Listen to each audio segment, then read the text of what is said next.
One of the most important features about a property is the amount of natural light that the property receives, as this will impact upon the desirability and livability of the property, the long-term resale potential, power bills, and even the health and welfare of the occupants. My name is Nick Viner of Buyer's Domain. This is Rhiannan Jenkins, Buyer's Agent, and this is the third video in our series, What Buyers Need to Know. So Rhiannan, what do buyers need to know about natural light?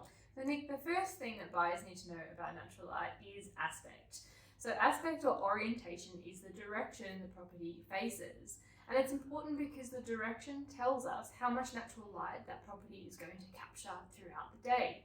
In Australia, and in particular cooler areas, north to northeast facing properties at the rear are the most desirable properties. And that's because they attract the most amount of natural light throughout the day. There are, however, a couple of items to overlay this with to ensure that the property does get that natural light with that north-facing aspect. The first is to consider the design of the property.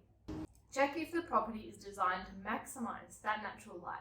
Things to look for include skylights, light wells, thoughtfully positioned windows throughout the property, and the connection from the indoors to the outdoors to allow more light through the property.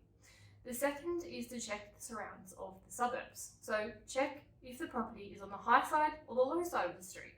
Have a look at the surrounding buildings and the height of those buildings. Have a look if there are any trees that may impact the amount of natural light that property receives. Thanks Rhiannan, that was really useful information for buyers, and I think when buyers are looking online, they can look at the floor plan of a property which will have a compass point, and that will give some indication as to the aspect and the likely levels of natural light inside the property.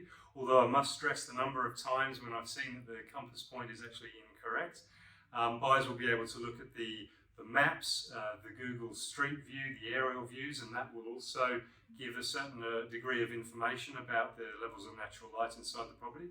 But I must stress there is no substitute to physically inspecting the properties yourselves. You know, the number of times when I've gone through a north-facing property at the rear and it has actually not had great light inside. So this is what we do as buyer's agents. We're constantly inspecting properties on behalf of our clients. We'll save you time and energy, and if you're interested in our help, give us a call today.